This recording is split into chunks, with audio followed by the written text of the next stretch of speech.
Washington football. Woo!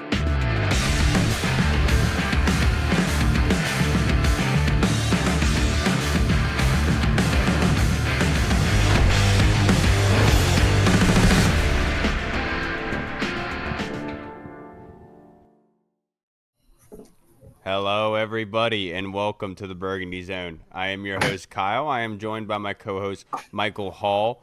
Reed just apparently forgot about the podcast tonight, so he will not be joining us. Shame on him. And speaking of, the Burgundy Zone is a part of the Frederick Podcast Network. You can find out more by going to www.listenfrederick.com. The title of tonight's episode is For Starters. And so, speaking of, we have brought in a very good friend of this podcast, Mr. Ryan Fowler of the Draft Network and Bleacher Report. Thank you so much for joining us on this beautiful, beautiful Wednesday evening. Couldn't even be more perfect, Ryan. How are you doing? I'm doing well. Always appreciate you guys having me on. Yes, sir. And, for starters, we got to ask you about Jayden Daniels being added as the starter. It's funny because we recorded on Sunday night saying, like they haven't even named him the starter yet. And the next day, Dan Quinn comes out and names Jayden Daniels the starter. And look, it was a foregone conclusion. We already knew that was going to happen, right? But the competitive aspect of it all, so far, what have you seen from Jayden Daniels? Like, because obviously you're the college draft guy. You've seen him at LSU coming into Washington. Kind of what you were thinking of before the preseason started as to now. Is there, I'm not going to say surprises, but like anything that you noticed that you weren't really expecting or didn't see enough of? I think the biggest thing for me, guys, is the ability to get the ball out of his hands so quickly. And I think that just comes from his understanding of what defenses are throwing at him early on. Now, it's going to be very different as far as what Washington faces defensively from week one against Tampa Bay and that Todd Bowles defense when we work back into those really crucial divisional games, weeks, 10, 11, 12, 13. As far as teams start to get film on Jayden Daniels and see what he likes to do and who to target in certain situations. But bottom line, I mean, how can you not be impressed as far as what you've seen from him? And really my cap goes out to Cliff Kingsbury as far as his approach with Jayden Daniels these first few weeks of the Yep. preseason, because week one against the Jets now, we expect it to be very vanilla, a lot of rhythm, a lot of timing throws on the outside, but we work into that Miami game and you saw some zone read. You saw him get his legs activated a little bit. You saw some high-low concepts on the outside, forcing Jayden to make some decisions as well. I've just been very impressed with Jayden, not just as the talent is there. We know that with his arm, with his legs, but also fundamentally understand your progressions and what you need to look at in certain situations before you approach the line of scrimmage. And I think that's been the biggest thing for him with Jayden so far. Yeah, because him being nominated as a starter, obviously Sam Hartman has his injury. Marcus Yeah. Mariota, I think, working his way back from the injury. Do you think that Jayden should play in this last game of preseason? Obviously, I think everyone would agree he probably shouldn't. Yeah, it's kind of weird now with only three preseason games, Yeah. right? And usually that third preseason game, you usually get a half of the starters, but I would not be shocked if we don't see Jayden Daniels at all, only just standing there with an earpiece and street clothes. For me, he wouldn't play at all. Just keep him healthy for week one against Tampa Bay at the end of the day. But if Dan Quinn and Cliff Kingsbury want to get at least a series and test some things, maybe some more vertical shots, who knows? But right now, I would let number five sit, keep him healthy, and get going for week one. And real quick, Ryan, is the sliding thing a big concern for you? A lot of the local media has really put a rocket on this thing. What do you think? I think it's just everybody in DC having Vietnam flashbacks to RG3, That's guys. perfect. We've been through it. We've been through it with another talented, wiry quarterback coming off of a Heisman year. So Jaden, I think, is going to be fine. Take care of your body, get down, get out of bounds. And also, and I talked about this with you guys heading into the process, is that he's not built like Anthony Richardson. He's not built like Cam Newton. So he took his shots at LSU. I mean, you can go back and watch a lot of his games where he did take shots. So he's going to have to learn to get down. Maybe it might take a shot at the NFL level to say, oh man, hey, I got to temper it back just a little bit. But it's not a worry for me for him as an athlete, his ability to flat out slide in space or just get out of bounds. Yeah, no, totally agree. Um, Speaking of the offensive side of the ball, for whatever reason, last year the whole offense was broken. Obviously, the whole team was Yeah. broken, if you want to call it that. But coming into this year, a lot of people had a lot of high hopes for a guy like Jahan Dotson that he would get back to his rookie year production, maybe even exceed that. Coming out of college, obviously you're a guy that was high on him. you like the fit here in Washington when he got here. He had a big explosive rookie year, even with the injury. And it just kind of seems like now he's kind of wishy-washy with this coaching staff. There's the whole controversy with, is he wide receiver number 2, wide receiver number 3? So my question is, are you surprised that Jahan Dotson is, I'm not going to call it the doghouse, but is kind of getting brought up in these kind of negative kind of aspects and like terms as far as like work ethic and body language and stuff like that? And do you see him having a bounce back year? And my second, or I guess the second part of that would be, do you make a big deal of wide receiver 2, wide receiver 3, or do you think it's just whoever gets the ball is, whatever, just, what I'm trying to say.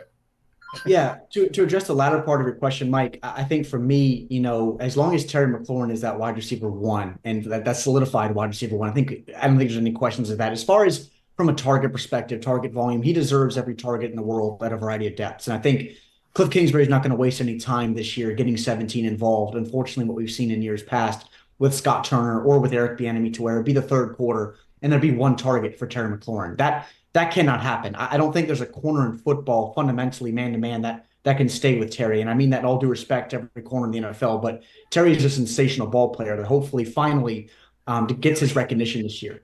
But for Jahan's perspective, I think a lot of the comments, guys, from DQ these last few weeks are more of just a kick in the behind to a guy like Jahan Dotson, specifically because of the talent that you mentioned, Mike, I loved him coming out of Penn State. I mean, he's a smaller guy that plays big. You hate when big guys play small, but the opposite, scouts love, coaches love. And that's a lot what you see in Jahan's game. And I even go back to college, and really what sold for me, Jahan, was that Michigan State game in the snow. And he's going up over people, one-handed catches, you mentioned it, Kyle. I mean, he's a fundamentally excellent high-level ball player that really can be whatever he wants to be at the NFL level. And when I look at this roster right now and I see Olamide Zaccheaus or Luke McCaffrey or De'Ami Brown pushing for targets, I think those are guys that will sit behind Jahan. And Jahan is that solidified 1B for me behind Terry and what he will absolutely be in 2024. So a lot of that stuff, I just think it's DQ saying, hey, Jahan, we expect a little bit more from you. This is year 3. You're a first-round pick. We did not draft you. Act like it, play like it, and I think you have the potential to develop into a heck of a 1-2 tandem, really a trio tandem with Jayden to Terry and Jahan here in the years to come, and that's what they expect. Yeah, you reminded me because every time I listen to Dan Quinn's press conference, I've been saying Olamide's name wrong, and I've been trying to kick myself, saying, remember when you bring him up to say it correctly. So thank you, Ryan. You reminded me. But Dan Quinn, speaking of, he in his presser this week talked about torn meniscus for Jordan McGee, the rookie linebacker from Temple. And we were kind of all wondering what was going to go on with that linebacking core. So, Ryan, do you think this opens the door for somebody? We even have been seeing Dominic Hampton be taking a lot of linebacker snaps as well. How do you think that's going to shape out for the 53? If you're asked Dan Quinn, he'd say it's 70 with the practice squad. Yeah, I think it's huge this week, guys. I think last week specifically, Michael Walker, I absolutely loved what I saw from him against the Dolphins. But with Dom this week, I expect him to get a ton of snaps at the second level. He's one of those guys that can be that hybrid type of defender. Jamin Davis, he's not somebody that right now is going to live at that, off-ball linebacker spot. We've seen him live at edge these first 2 weeks of the preseason. So at linebacker, with Jordan potentially missing, I wouldn't be shocked if he does miss the entire year. I know they've talked about the timetables up in the air, but a meniscus is a very spotty injury. And for him as a rookie, to where his projection is maybe 3-4 years down the line in this defense, specifically because his snaps right now, guys, are you playing him over Frankie Louvu? Are you playing over Bobby Wagner, Michael Walker? I don't see that right now. I think maybe core special teamer for him. So they may play that slow roll with Jordan, but the linebacker spot, guys, is immense for this defense because Bobby Wagner, I think, is going to be a 1 year and out type of guy. Get what you can get from him. Frankie Louvu, I hope, is here for a long time. I think he's a hell of a ball player. But it's really, what do you have after that? Because in this Dan Quinn defense, where you've seen in years past where it's Keanu Neal coming in the box, it's Marquise Bell coming in the box.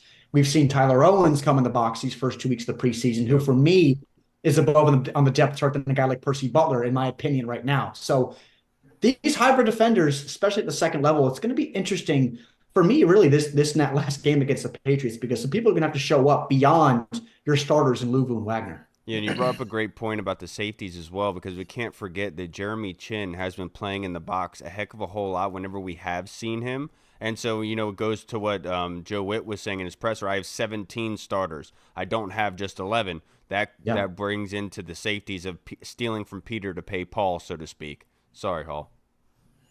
No, I'm glad you guys were talking about the safeties. That was my next question. You mentioned Tyler Owens, and this is a guy that's been flashing not only in practice, but it's one thing to like flash in practice. Obviously, you're going against your team. You kind of know what's coming with the offense, but to go out there and do it in the game as well and flash against other teams and join practices as well, I think a guy like Tyler Owens has really started to make a name for himself. Between him, Percy Butler, and Derek Forrest, I think there's one spot in that safety room, maybe two, depending on how the numbers work out. But do you see Tyler Owens making the 53, or do you think he's going to be a practice squad guy that eventually comes up to the 53? I think what he's shown to the other 31 NFL clubs that also watch the preseason tape at that size and the athleticism, it would be very, very tough to put him on waivers. He's going Thank to be you. picked up very quickly.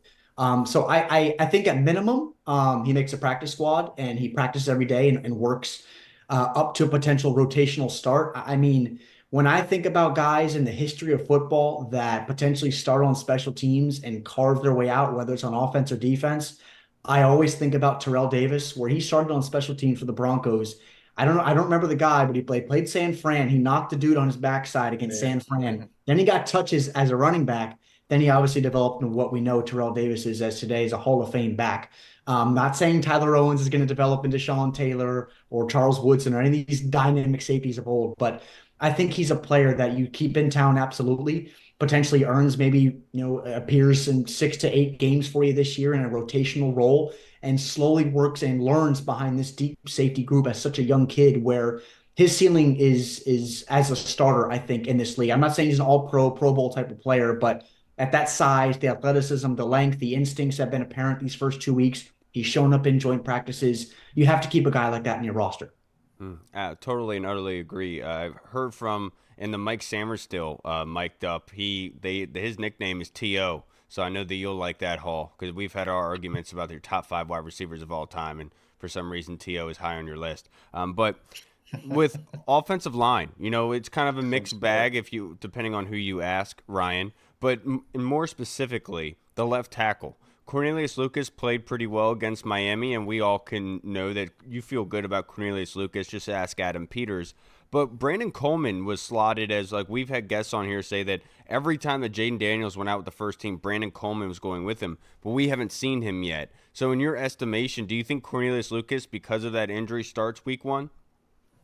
I think he does, guys, and I really don't know how you throw Brandon Coleman out to the Mm. Wolves in Week 1 against Tampa Bay. They got some now. This isn't Micah Parsons, Demarcus Lawrence coming at you, Josh Sweat, Brandon Graham, Nolan Smith that we're going to see at Philly, but they got some dogs and they do some different things with stunts and games up front where they're going to test a lot of the guys, not just the rookie and Brandon Coleman should he start, but I'm a little nervous right now with Brandon Coleman specifically because I have not seen him in the Burgundy and Gold in live game action. And with Cornelius playing with these guys up front to where they have been able to develop some of this in-game rapport, in-game chemistry. I got this guy, you got this guy. I'm sliding here, I'm sliding here. I can't throw Brandon Coleman out there, no matter the draft capital that they spent, the likeness towards the young man. And I know he's a hell of a football player, but I can't do that right now. So for right now, I think he'd be my sixth offensive lineman in this group, immediate swing tackle. And if they want to work into weeks 2, 3, 4 and kind of play it by ear, but especially as that spot where you're protecting your new Lamborghini, if you will, and Jayden Daniels' blind side from week 1, I absolutely would go Cornelius Lucas right now. And I would put some decent money on it that he is the starter come week 1 against Tampa Bay. Yeah, you're nervous about that. One thing I'm nervous about so far is the cornerback position. It seems Yeah. like Yeah. for the past 4+ years at this point, it seems like it's just been big play after big play after big play in the secondary. Um, how concerned are you for the secondary as far as like not really the safety position, but just the outside corners in general? And do you think that once the season starts and they really start game planning and scheming against offenses, that it could potentially get sewed up a little bit, or do you think that this is a work in progress type thing? Yeah, well, I really like the Nichols room with Sanders still. I mean, Quan Martin, we've seen hybrid, we've seen Noah Igbenogany made some plays. But guys, the perimeter corner spot is scary. I'm very, very nervous for this group. And it may show up immensely against Tampa Bay, where you're starting off with Mike Evans, Chris Like Godwin, Evans, Trey yeah. Palmer, Jalen McMillan, they drafted from Washington. I don't know what to do, where to go with the secondaries room, because right now you're basing it off of an average veteran, really, Michael Davis. That's kind of up in the air. We've been asking more from Benjamin St-Juste here and there, and then you put him in a one-on-one situation against River Craycraft where you should have bodied him at the line of scrimmage, get hands on the guy. Mm. He beats you to the back pylon. Granted, good throw. I get it, but it's the NFL. And then Emmanuel Forbes, one of the worst rookie seasons we've seen fundamentally from a coverage perspective in a long, long time at the corner spot. And then you got Tariq Castro Fields that I know they've spoke highly about. Adam Peters drafted him in the sixth round back in 22 out of Penn State, so there are some ties there to him. But we're relying on guys like that, James Pierre, Chigozie Anusium, UDFA. This secondary's room, I thought they were potentially going to have some interest in Stephon Gilmore. He's off the market. Is it an Xavier Howard? Is it an Adoree Jackson, Patrick Peterson, J.C. Jackson? All these guys are available.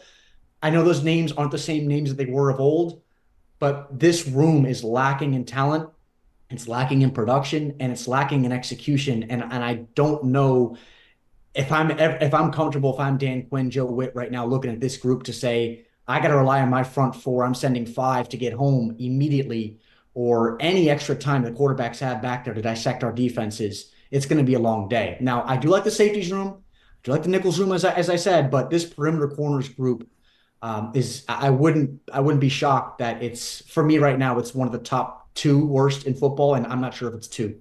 Yeah, Ryan, in the NFL, you know the old saying, you give an inch, they take a mile. And Yeah, Benjamin St. Juste kind of learning that the hard way, the way that he played River Craft in that sense.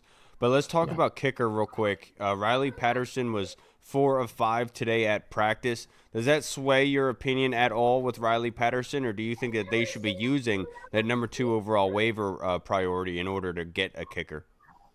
Well, look, guys, I saw the Green Bay Packers last week against Denver have three kickers on their roster, where it was Greg Joseph, it was Anders Carlson, another rookie. I can't remember the name off the top of my head. They're competing every single day in practice and in games. And Ramiz Ahmed was here, and then he wasn't here, and it was just Riley Patterson. I would like them to have two, three kickers potentially on the roster competing. That's the only way you're going to find a guy. And really, guys, it just makes me think about our old trio that we had with Mm. Sunbird to Way to Dustin Hopkins. Now I know everything wasn't perfect, but for a long time, they were a pretty darn good group in that trio in that process with those guys. But Riley Patterson, right now, I can't sit here and say that I expect him to be the kicker come week one. He goes out here against New England and gets maybe 4 or 5 opportunities like we saw against Miami, and he makes two again. Then you're pressing the panic button because you got, a couple weeks before you're heading down to Tampa. So I would like to see them maybe get another kicker or two in the building to compete, at least one for the game this week. And I just think competition at every spot, you need it. And right now, a kicker, it's special teams, as we know, is huge. Yeah, seems like there's a competition for the third running back on this team right now with a couple guys mixed in there, Rodriguez, McNichols, maybe Wiley's kind of playing himself into that conversation. Who do you think is going to be the third guy, and how do you think the season is going to look for B-Rob and Eckler as the top two main guys? I can't say enough good things about Brian Robinson, guys. The success the last few years for us has been on the ground, and it's when B Rob is healthy. And I think he is one of the most underrated young backs in football. And I think we're going to see that a lot this year because everybody thinks of Cliff Kingsbury and they think they want to spread it out and throw it. They're going to do that this year, but his numbers with Arizona with James Conner, they ran at people and consistently at that. They have the bodies to do so along the line of scrimmage. But Austin Eckler, he's not the same Austin Eckler of old. He's not going to have that Christian McCaffrey type of workload that we saw with LA, but he's going to be a nice piece as well. But RB3, guys, right now, if I had to make a decision and say, who do I want as my RB3? I would actually say it's Michael Wiley from Mm. Arizona. He is somebody that I liked in the pre-draft process. I really enjoyed seeing him at the Senior Bowl in a neutral environment to where inside, outside the tackles, tough kid. We saw his ability in pass pro these first few weeks.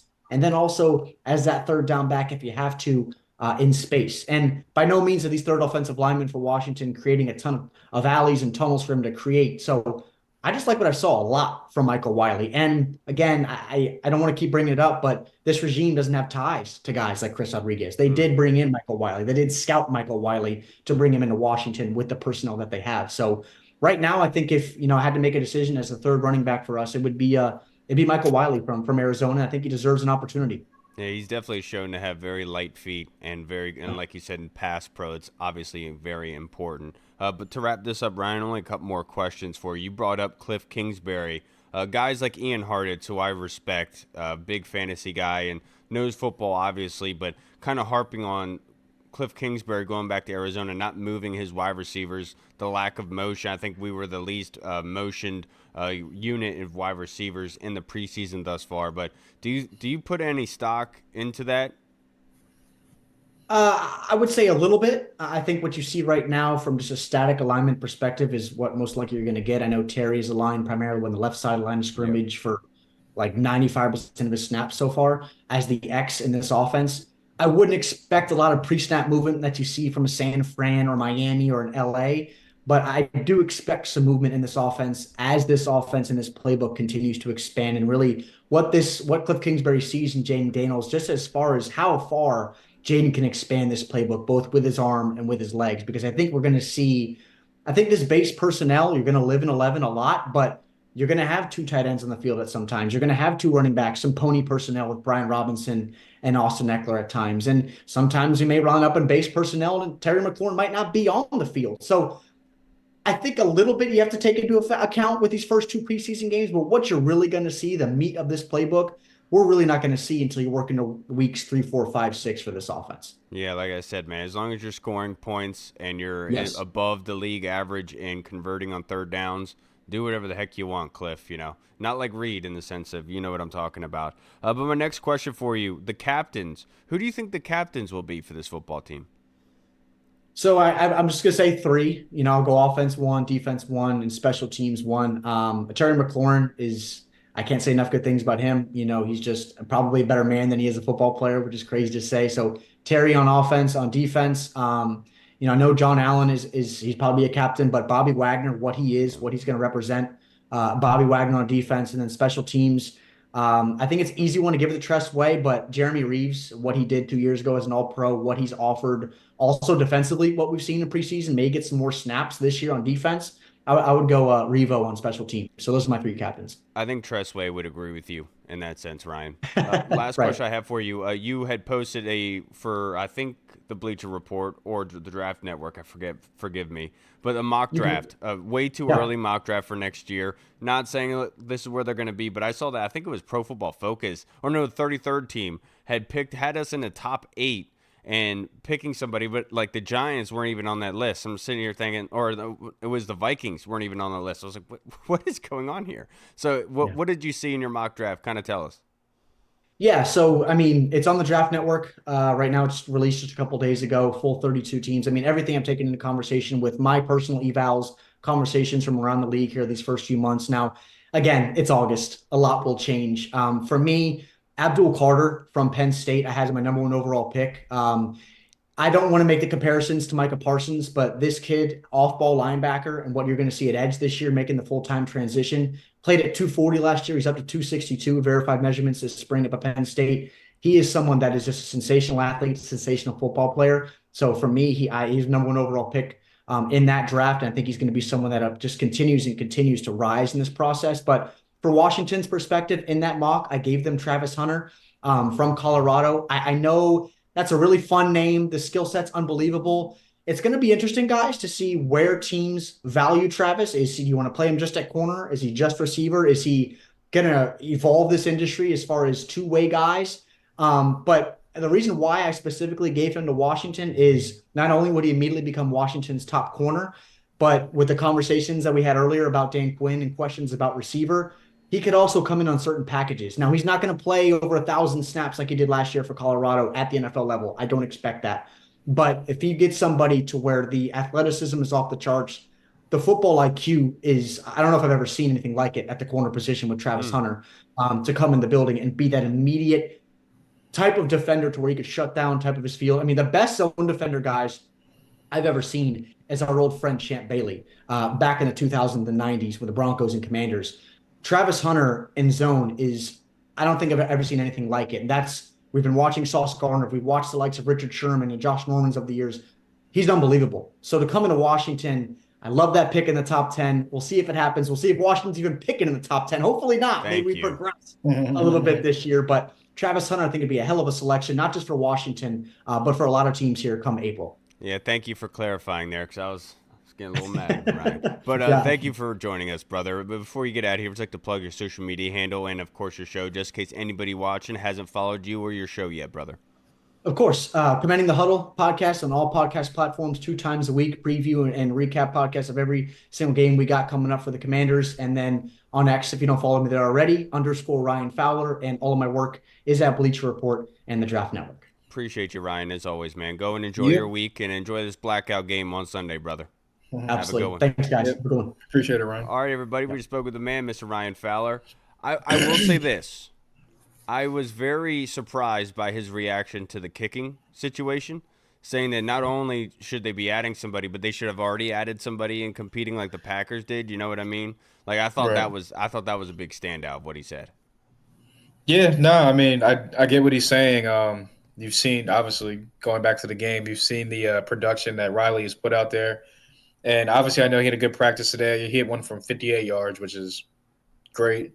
But one thing to do it in practice is another thing to do it in a stadium full of tens of 20s of thousands of people yelling at you and the line coming at you with like actual rushers, not just like guys in practice kind of like 75%ing it. You know what I'm saying? Like, so wouldn't be surprised if they bring somebody. I'm surprised they haven't brought somebody in for this last game against the Patriots to kind of see how they do against each other in the game, competition wise. But yeah, I'm still sticking with come week one, there's probably someone that's not on the roster that will be the kicker for the same. Yeah, if you guys heard the last episode, I totally agree with Ryan with what he talked about with Jahan Dotson and the comments by Dan Quinn just being more so of a kick in the butt. And that's exactly how I interpreted it, and people were even speculating that he was going to get cut. It's like, dude, come on now. You got to be ridiculous. For everyone to be like, oh, I'm down on this wide receiver room. They need help, da-da-da-da-da. Why would you cut one of the better wide receivers that's supposedly in this room? Like, it doesn't even make sense. No, it doesn't make sense. But that's usually Twitter for you or X. Very true. Yeah, but some of the funniest things you see on X, man, actually is hysterical. His mock draft is really telling. I'm sure that they just tell him where they're picking, because I'm sure Ryan would, if he had his choice, he'd have them picking at 32. But we don't put those kind of expectations on the squad. You know what I mean? Not yet, at least. Yeah, chill back a little bit. But before we get into our fan questions, real quick, this Sunday the Commanders obviously are hosting their first game at home, and that's one of the things that people have talked about with Jayden Daniels, and that he's going to be playing week 1 or week 2 at the Giants would be the first time him actually playing on home field. Is that anything to you? Are you putting any credence in that? As far as the first time he's going to play on the field is week 2? Yeah, being kind of a concern. Like saying that him not playing at FedEx until week 2. One of the reasons why he should be playing against New England just for at least a series. Yeah, I mean, I get what people are saying, but in all reality, what is one series against probably not even the starters for New England really going to do for Jayden Daniels? Because I can see if it's like he plays the whole half, because it's like, all right, you get 2 quarters worth of work, you get multiple series, multiple reps, you get multiple looks, as you can see throughout the first half of that game. But what is one series going to do for the long term, as far as like he's going to be sitting for 2-3 weeks until the season starts? I don't think that one series is going to make a difference between now and that next 2 to 3 weeks. You know what I'm saying? So I don't really put a lot of stock into that.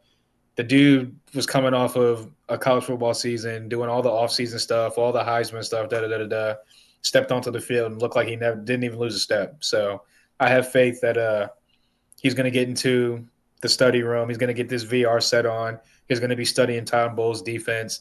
So it's almost like he'll be playing for these next couple of weeks anyway. He'll just be doing it in the VR headset.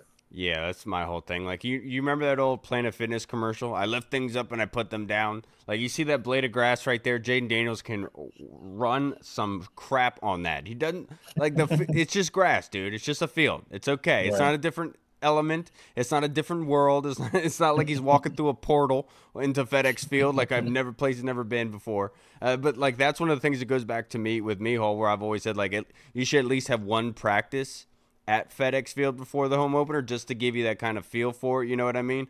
But for the Right. most part, dude, it's not a big concern for me. But, we brought up X a little bit here, and, you kind of went at the Junkies today, man. You were in a mood this morning.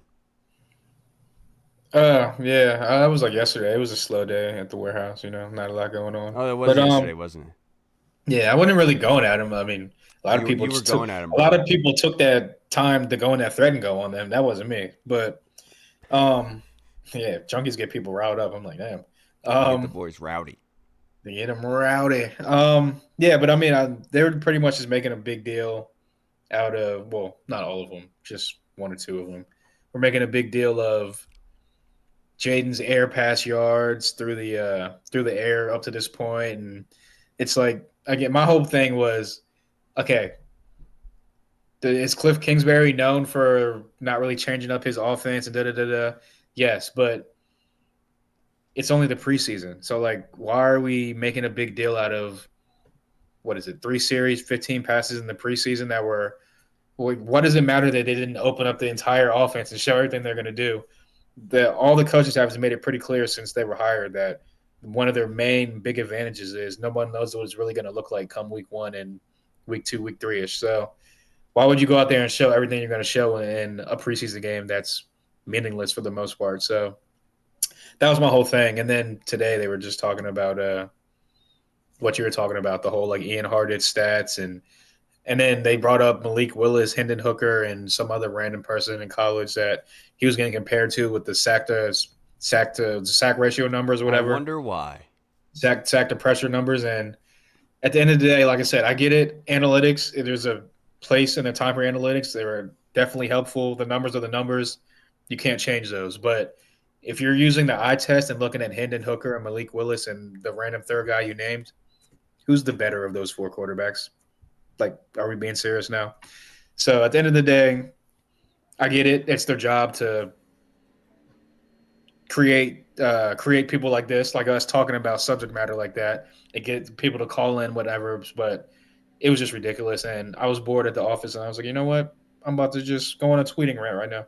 You should have added them. You should have added them. But Yeah. it is very telling that those are the quarterbacks they selected, obviously based on the stats that were provided. But that being said, let's get into our fan questions and wrap up this episode, brother. The first one is from the Colonel. He asks, Hall, Benjamin St. Juste has been taking a lot of heat for the touchdown allowed against the Dolphins last week. I've watched this play from many angles. That was a perfectly thrown and placed ball by Tua Tagovailoa. I'm cutting Ben some slack on this one. Is he being overly criticized? Look, not only me always says this, but this is obviously many people say this. The perfect pass is always going to beat the perfect defense. So you can't really defend the perfect pass on most subjects. My only rebuttal to that would be that was more of like when you throw the fade like that, it's more of like a timing thing. So if you get hands on the dude at the line of scrimmage, you're going to disrupt the timing, which in general would disrupt the perfect pass. So I mean, you're smart. Two great minds think alike. But Uh, so you know what I'm saying? Like if he gets hands on him, like everyone wants him to, and like everyone's been wanting him to for these past couple of years, and I think he disrupts that timing, and he ends up either creating a bad throw or maybe he gets a little enough time to get his head around, make a play on the ball, which again has been his downfall for the past 3-4 years, whatever it's been. So yeah, I think it's just a timing thing and perfect pass, but a little disruption would definitely help him defend that better. this is a good example, Colonel. Let's go back to the first preseason game against the Jets. Right, we're not even going against Sauce Gardner. That long pass to Diami Brown on the sideline. That cornerback was all over him to the point where Diami actually had to catch it with one hand and like kind of juggle a little bit, but he's able to hold it in. That's what you want to. That's what you can say. A perfect pass beats perfect coverage, right? I think it is. It's warranted for Benjamin St. Juste to catch some flack for that because he was a step behind. And the fact of the matter is, that's not their number one corner, dude. And you're in the preseason, like you're fight. Wasn't even Everyone, their number one receiver. yeah, everyone is competing here. That's not Jalen Waddle. That's not Tyreek Hill. If that was Tyreek, I'd probably give him some slack. But it's not Tyreek because this guy River Croncraft is not doing it to everyone else. Like he's not doing that to everyone. And the fact is, if you are going to be the starter, you can't be getting beat by second to third stringers a step behind. I'm sorry. So get your crap together, dude. I don't think he's being overly criticized. I think it's very warranted. And get your head out of your butt. Stop thinking about doing the TikTok. Don't and just instead of doing that, how about you get your hands on him like Reed when he's the Boy Scout leader? You know what I'm saying? Kyle is like so offended when he does the Dude, I cannot stand it, bro. I cannot stand it. Now the next question from the Colonel. There's speculation the Jets will release kicker Austin Seibert next week. Successful training camp, but will not beat out Greg Zuerlein, I think. And that we have the second waiver option could pick him up since the Panthers already have a kicker. Would we really waste that high of a waiver pick on a kicker as opposed to other positions of need? With all the different leagues, the XFL, UFL, CFL, etc., is it really that hard to find a good kicker? Well, we're the prime example of this since we let Dustin Hopkins go. Like we talked about, like just like Ryan Fowler just talked about a little bit ago. It wasn't always peaches and cream and roses with Dustin Hopkins, but he was a top half of the league kicker and one of the better kickers in the league. And obviously, look at him now signing on another deal just for another couple of years in Cleveland. So I would say that it's a lot harder than you think to find a decent to good kicker and for have that kicker to stay and stick with this team because obviously like the yips come into it a lot with kickers where if you want like one or two missing streak, it kind of gets into your head. Then you got to get yourself back straight again. So it's one of those definitely like really big mental positions. So you're either good or you're not. So I think that hopefully they're going to find one this offseason and he'll be the guy for the next couple of years. I know they had McManus and he kind of left us out in the wind with his whole allegations or whatever. So I don't really blame him for the kicker situation up to this point, but they definitely need to get it fixed because if they don't, I could definitely see maybe 1 to 2 games this year being decided by a kick gone wrong. And that could in the long term maybe be the 1 or 2 games that we needed to get that 7 seed or 6 seed to get into the playoffs and bring joy to the city and these fans. So they need to get it fixed ASAP. I will say it is worth the second overall waiver pick, Colonel, and specifically because it's points being off the board. Because if you go back, if you go back to the Miami game, Riley Patterson missed 2 field goals. We would have had 12 points. They only scored 13. And instead of Trace McSorley having to throw that touchdown and Mitch Tisley not being able to catch it, you could have just kicked a field goal there to win it if he had actually knocked down those field goals. And with a rookie quarterback in the NFL, every point frickin' matters, man. Ball is life. And so I think it is worth it. Those are points. Those are valuable because we don't know how the season is going to go. We would love to be able to sit here and put fireworks up your butt, you know, how Reed likes to celebrate 4th of July.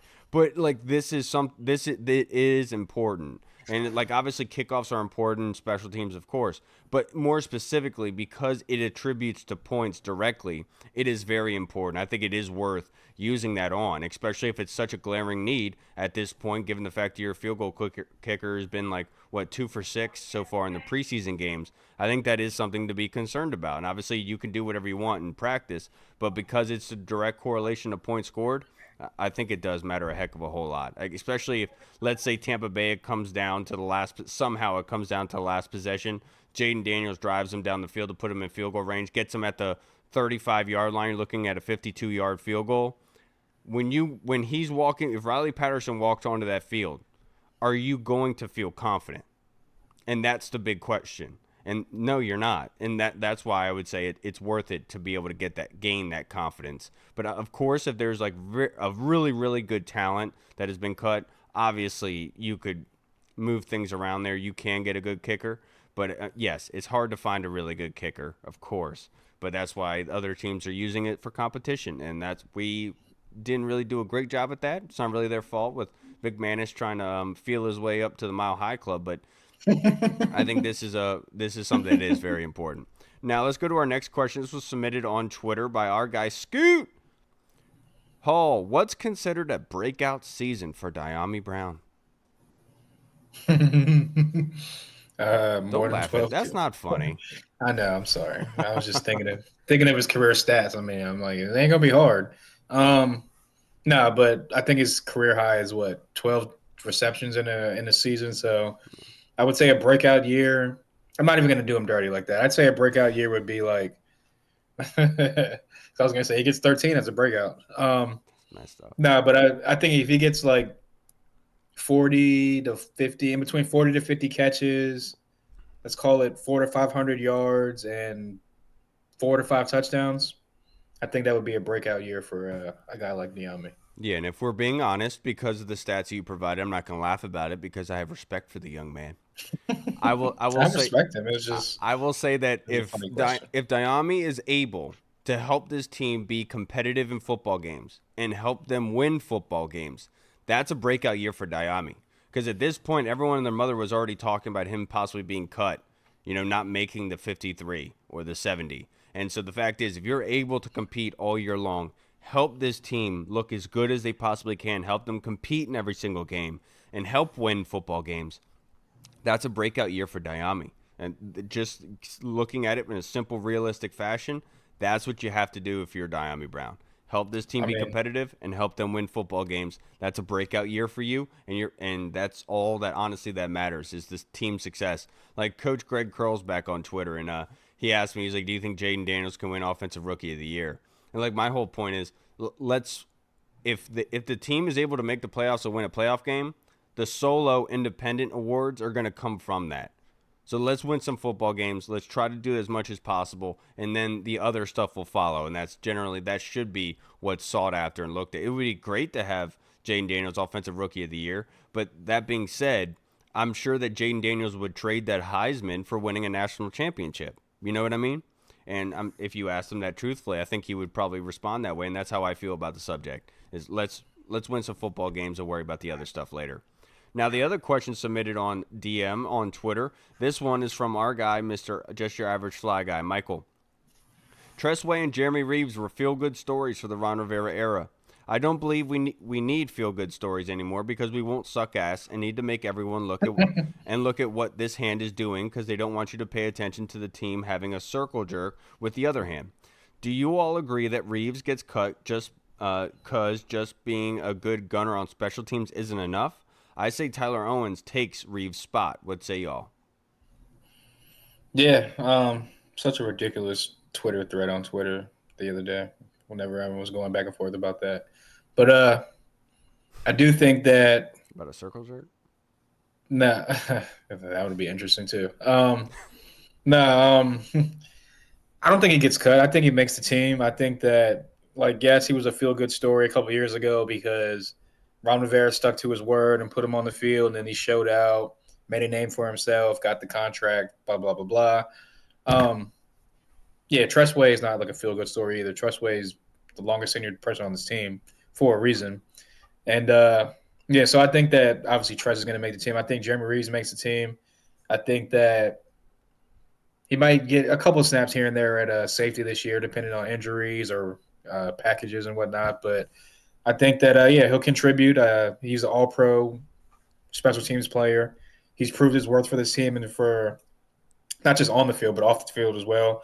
I feel like he's a great locker room guy. He's a great guy. Like, this shouldn't matter, but then the fan base as well. He interacts with the fans pretty well during training camp and whatnot. But yeah, he's the locker room guy. You need those solid to great special teams player that are also great locker room glue guys that are just good. Like I said, good for the locker room, good for the vibes around the team, and you're also contributing. You're not just holding up a spot because you're just good for the team and you're just hanging around. So yeah, I think he makes the team, and I definitely do think that people are disrespecting All Pro Revo on Twitter right now. Well, the one thing I agree with you wholeheartedly. I don't think Tyler Owens is going to take Jeremy Reeves' spot. I think the one thing that we have to look at I think he here, takes Derek Forrest's spot, if anything, if he does make the I team. don't even think that because I know people are putting Percy Butler over Derek Forrest. I look more credit to you if you think that one pass deflection was a great way of showing that you're going to be able to make this football team happen. Then I just think he's a better special teams guy than Derek That's Forrest. fair, but the one thing that Joe Witt likes is arriving violently. Yeah, Jeremy yeah. Reeves arrives violently. Derek Forrest arrives violently and That is also has true. shown to be a We haven't play. seen Butler do that yet, so you're right. Yeah.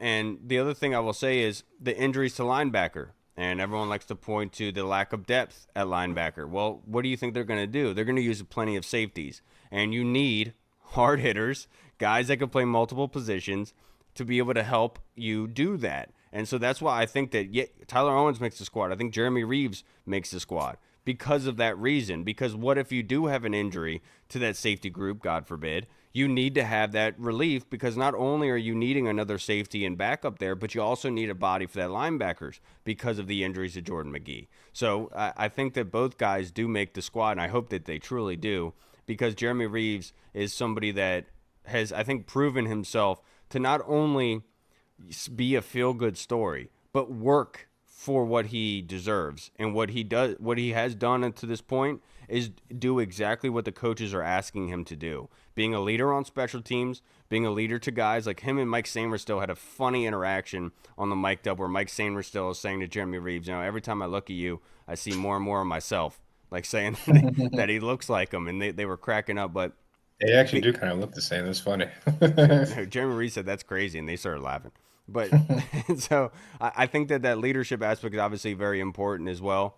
But obviously the fan base, what you said, I don't think that goes all that much into it, honestly. I just think that the work and what he's done to say what Joe Witt wants, that's what Jeremy Reeves is epitomizing when he does get on the field. And yes, you could say it's against second or third teamers, but the fact is the culture is what matters. And you want players who are inflicting and actually acting on that culture and doing what you want that culture to epitomize. And Jeremy Reeves is doing that. And so that's why I think it's very important. Well, that's why I said like I don't even think the whole fan thing even matters. But Yeah. like that's why I said like even Josh Harris coming back to like when he bought the team, the whole thing was I want this culture to be obviously good, but I want it to be good for the community as well. And I feel like you said, Jeremy Reeves just embodies that whole culture that they're trying to build right now, He on does. and off the field. He does. Next question from Just Your Average Fly Guy. Can each of you guess who our captains will be and why? I think Ryan's three that he labeled out, being Bobby Wagner, of course, Terry McLaurin, and then Jeremy Reeves. I think those are very smart ones. Ones that we can put up there and say, yeah, I think we agree with that. I Do you have any? think I'm hoping that my guy finally breaks my jersey curse because that's probably gonna be my next jersey that I'm gonna get. Got to get my man, a Michigan man. I think Mikey Samerstill ends up being a captain for this team. You think so? I do. I think next year it's guaranteed, without a doubt. I think that like obviously Mikey has that leadership ability. We saw it at Michigan, of course, but it's just like, is it too early? Is it? But you've seen with the mic'd up, he does have that kind of rabbit way about him, just having the energetic, energizing bunny kind of thing. But I wouldn't be surprised to see that. To your point, the other one I could easily see is Jayden Daniels. We've seen this before. I made fun of a Steelers friend of ours because he was like, Kenny Pickett got a captain patch, blah, blah, blah. Like, well, yeah, they're trying to sell you guys that this is the quarterback of the future. And we see how that played out, right? Like, You that's already my. out the chat by then. This man was like, I see some Joe Burrow in him. We were like, bro, Remember, what? that was so funny. Dude, I had to leave the chat. I was like, dude, I can't do this anymore. I can't do it anymore. I can't argue with this buffoon. But I think that's a good one. Brian Robinson wouldn't be a bad one, a bad plug there. I think Sam Cosmi has earned it. So if it's not going to be Jayden, I think Sam That's a Cosmi. good one. I think Yeah. Sam Cosmi is a good one. Yeah, and then you can't go wrong with John Allen, Deron Payne. Also, I would also throw in there a guy like Zach Ertz, who was brought here to kind of Good be that one. culture Good plug. builder, that foundation guy. So not really a foundation guy, but set the foundation and the culture for the guys that are coming up behind him. So I'd say Zach Ertz as well. Coming up behind him. If only Reed was here. Reed's Yep. favorite subject. Now to wrap up, boys, let's go to our Discord. This one was from Deluxe, who has a lot, and same with Tim Towner, which we're very grateful for because we didn't have that many. But his question is, how important is vet leadership in the position rooms this year? Does that impact roster cutdowns more this year than next? That's a good question. Well, yeah, like we just talked about, like guys Incredibly like Bobby, important. Incredibly. Bobby Wagner, Zach Ertz, Austin Eckler, guys like that.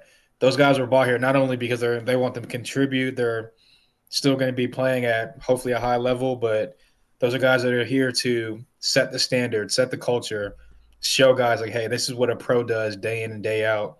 This is how you conduct yourself as a pro. This is how you conduct yourself in the locker room, on the field. This is how you conduct yourself within what the coaches want from you on the field. So I definitely think it's really, really, really, really important. And you can see why they brought in those guys and also turned over 50 or 60% of this roster to bring in guys like that to kind of set that culture foundation for the next 2, 3, 4, 5+ years to come. But as far as roster cut downs, I think it really just comes to a talent thing. Like I do think that like think of like the quarterback position where if it's like a vet and a rookie, and if the rookie is on the vet's level and it's like kind of even, you're usually going to go with the rookie because you want him to get those reps, get him out there quicker and faster, get him acclimated faster. So I would look at that as the same as a roster cut kind of battle where the veteran guy versus the younger rookie guy. Okay, if it's even, I'll probably go with the younger guy because I want to get him acclimated and get him into the system faster. But I could also see the other side of it of okay, let me keep the veteran guy and stash the younger guy so he can watch the veteran guy how he does it every day on a day-to-day basis, how to be a pro, and he can keep developing under his wing. So I can see it go both ways, but if I had to pick one, I would say it probably won't affect it just because of it's a young team. They're in that finding phase of who's going to be our guys going forward. I think the veteran leadership is astronomically important. I'm not even sure if that's a word. Um, but the Sounds reason like being, let's go back to that Bobby Wagner thing. What he noticed was Sam Cosmi.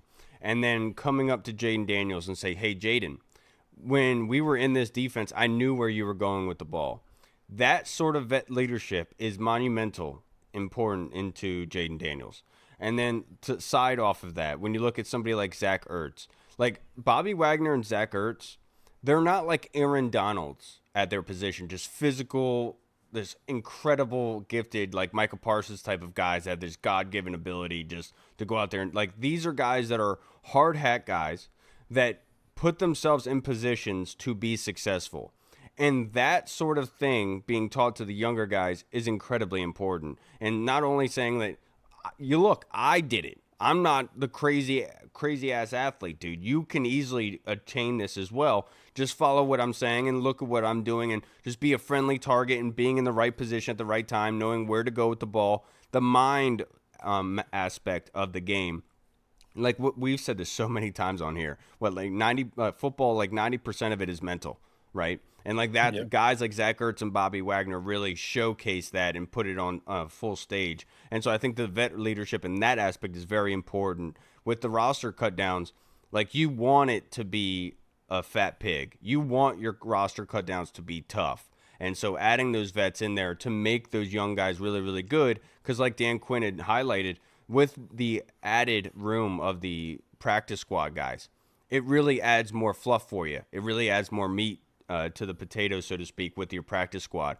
And so really it's just making everyone better. And so I think it's a great thing all around. It's nothing to look away from, to look down at. I think and especially with the new regime, new coaching staff, and all these different moving parts, the vet leadership in that aspect, incredibly important. Next question from Tim Towner. JD5 is going to start his first pro game on a team that has questions all over the offensive side of the ball, coaches and players, and is playing against a Todd Bowles defense. That said, predict his final stats from week one. Passing attempts, completions, yards, touchdowns, interceptions, sacks, and rushing, carries, yards, touchdowns, fumbles. Sheesh, that's a lot to remember. First, I would say there's not as many questions on the coaching staff on the opposite side of the ball, at least for me, at least as far as like Cliff, Anthony Lynn, Tavita Pritchard, David Blau, guys like that. I have faith that Brian those guys. Johnson.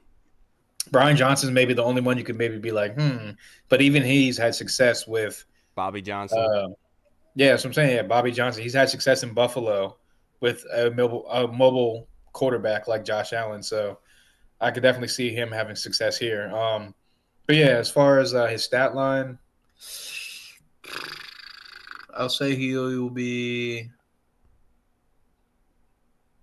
Let's go 19 for 26. No, 19 for 27. I'll say he throws for 215, 2 touchdowns, and then I think he has, let's call it let's call it 6 rushes for 46 yards and no rushing touchdowns. Okay, I like that. I think No it's sacks. Maybe he's going to give up a sack. I'd say 2 sacks, no fumbles. Probably he'll throw one interception. well, Todd Bowles likes to screw with you, especially rookie quarterbacks. Predominantly has had a very good job, done a very good job against rookie quarterbacks. So I think that his attempt total is going to be much south of that. I think he's going to sit around 16 to 17 completions with 20 attempts. They're going to be the ground and pound aspects, be able to protect Jayden Daniels in that regard, help him a lot with that play action. So I think running the football is going to be very important going against the Bucks. So I do think that he's going to have 16 to 17 completions. I would say about 200 yards passing. I would imagine about 1 touchdown throwing. Hopefully no interceptions, and then one rushing touchdown, maybe like on a goal line sneak, QB sneak kind of thing. No fumbles. But I do think that it's going to be a little bit lower than that. I do think probably like 2 or 3 attempts for 15 yards just to create things on that zone read type of aspect. If you need to pick up a third down, if you see guys biting on the edge, take advantage of that. But I don't think it's going to be a huge emphasis. I think that they are, cognizant of that reality. Great See, question. no, I think you're right though, because I do think it might be 2, maybe 3 max design runs. I just think that, like you said, everyone knows Todd Bowles love to bring the blitz, love to bring those exotic blitzes, love to kind of show one thing and then blitz from the other side, like that type of defense. So, and with the questions, maybe on the offensive line, I think he just has to scramble. So that's where he gets the 5 or 6 attempts from. I got you. I got you. That's very good. Next question from Big Tony Shivers. Tyler Owens seems to have earned his spot on the roster. Who do you think will be the odd man out at safety? Yeah, We I'll kind just of go already back to what talked I. about it. We kind of Yeah, already so I'll talked go about back it. to what I've been saying. I But I think want to give the that. respect to my boy Tony, Yeah, I think. whose What's it wife's called? cancer is in remission, by the way. Yeah, So man, definitely. So prayers up, brother. God bless you. prayers up, prayers up for that. Definitely big prayers up for that. Definitely keep pushing. But yeah, I've said before. I think that Percy Butler just has a slight edge over Derek Forrest on the special teams edge of it, just because Percy Butler has been playing special teams since he got here. Derek Forrest has been a guy didn't really have to play special teams like that because he's always been in the mix as far as like starting rotation and getting snaps, getting reps more reps than Percy Butler when he's been healthy. So I think that Percy Butler has a slight edge over him on special teams, and he's a little bit more athletic than Derek Forrest is. So that helps with the new kickoff, the new kick return thing.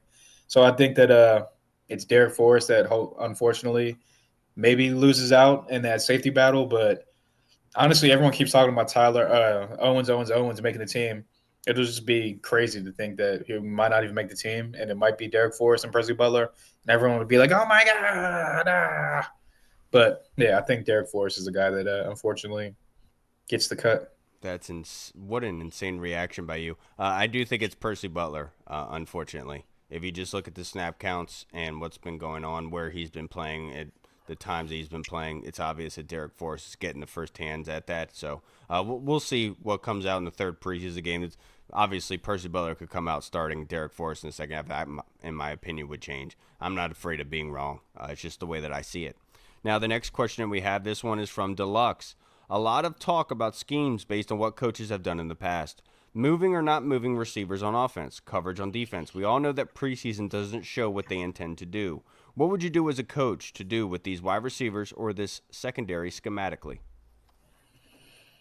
I would just do what they've been doing and preaching this whole time since they've been hired, which is we're gonna find what guys do best. We're gonna find their superpowers, and we're gonna play to their strengths and play to those superpowers. So like you said, I don't really care about, oh, he lines up on the left side 90% of the time and he only runs 5 yard outs and he only runs a certain amount of the route tree and da da da da da. If you're scoring, because I firmly believe that if they can score between 22 to 24 points a game on offense throughout the season, like average, then they'll win 8, 9-ish games because I do think the defense is going to help them out on the other side of the ball. So yeah, I don't really care about like I do care. Like I want you to be like more creative, more like progressive, more new age offensive wise. But I don't want you to be like, oh, people are criticizing me for this, so let me try to switch it up without even actually having like a plan behind the switch up. So get creative, get inventive, get progressive on offense. But if you're going to stick to your guns, make sure they're working. That's all I'll say. As a coach with these wide receivers, I think that Cliff probably has a firm grasp, and same with Joe Witt. They don't obviously. You're asking a different question. They don't need any help, obviously, but fact is, with the defense, we haven't seen what they want to do. Like they show up in cover two a little bit. People are picking on Mike Davis, but like that's where the scheme kind of goes into it, where the quarterback reads that Skylar Thompson's a veteran quarterback. He reads that cover two. He's going to attack it, right? That's not how they're going to come out every time. Benjamin St. Juice in that man coverage, right? That's something that you kind of need help on. But like for me personally, I'd be sending pressure constantly. Absolutely constantly from all angles. I'd be sending Mikey. I'd be sending Tyler Owens. I'd be sending everybody and their mother after that quarterback in order to get the ball out of their hands and let Bobby Wagner clean up the middle of the field and let these safeties go to work on your wide receivers running over the middle or forcing really harsh completions and hard completions. Obviously, this is the NFL, but I'd be sending pressure relentlessly in order to create turnovers because that's the one thing I've been raising the question about with the Joe Witt and Dan Quinn defense is they had the benefit of Michael Parsons and his quick pressure in the past. Do they have that right now? I don't know. We haven't seen a lot of these edge guys out there very much. And so it's hard to be able to say that they're going to have that instant impact. So I'm pressuring a lot to force that ball out of their quarterback's hands in order to get those interceptions. And I think that our guys will come through for us in that regard. And with wide receiver, let's keep paying attention to wide receiver. That way when we run the ball down their throat, we'll be good to go. You know what I mean? And I would love to be able to see Terry McLaurin lined up on a linebacker. But these defensive coordinators are smart. They're not going to allow that. They're going to scheme that up so that way the guy follows him inside. Look, you can catch him in a zone, but at that point, do you want Terry operating just in the middle of that zone? You have other wide receivers that can do that and be able to run the middle. But that goes into a whole different ballgame. But for me personally, continue doing what he's doing and attacking all three layers of the field, allowing Jayden Daniels to have the ability to hit the deep shot on one coverage on the same route, being a different receiver, having that middle outlet, having the shallow, and then having the running backs leaking out in order to give him the safety. That's just what I would be really predominantly attacking and making sure that the play action pass is easy and crisp for Jayden Daniels. We saw last season that play action, nobody bid on that. Nobody. And that's what you really want for a rookie young quarterback is people biting on the play action. All right, everybody. Thank you so much for joining us this evening. We'll see you guys again on Sunday night. I know Washington plays at 7. They're the last preseason game of the entire offseason. But look, we'll talk about it a little bit. We'll figure out what we want to do. Maybe we'll probably just record our normal time, like 8:30, and we'll just go while the game comes on at 8. 8? I thought it was 7. Nah, it starts at 8. Sunday night football. Well, maybe we'll just still be on the podcast, but are you able to watch on your phone, or do you have to have a TV with you? I don't know. That's a good question. I can probably find it on my phone. I can watch it on here. I'm not sure if we can actually record and then upload it. For some reason, every time I try to do anything with the TV on here, YouTube just takes a crap and it's like, nope, not for you, not for you. All right, everybody. We'll see you all on Sunday. We'll update you guys with what we're going to do with the recording. I'm Kyle. I'm Hall. And we'll see you guys again on Sunday. Have a great, safe week. Enjoy this beautiful freaking weather, guys. Washington football. Woo! What's up, everyone? This is Kyle from the Burgundy Zone. We are releasing our own merch to support the show. If you want to rock the Burgundy Zone logo or you want to see Reed's face on your shirt, we got it. We're starting with t-shirts, hoodies, and zip-up. So if you're a fan of the show, make sure you snag one before they are gone. Check out the link in our bio on Instagram, or you can find the link in the description of the video. Thanks again for all your support. Until next time.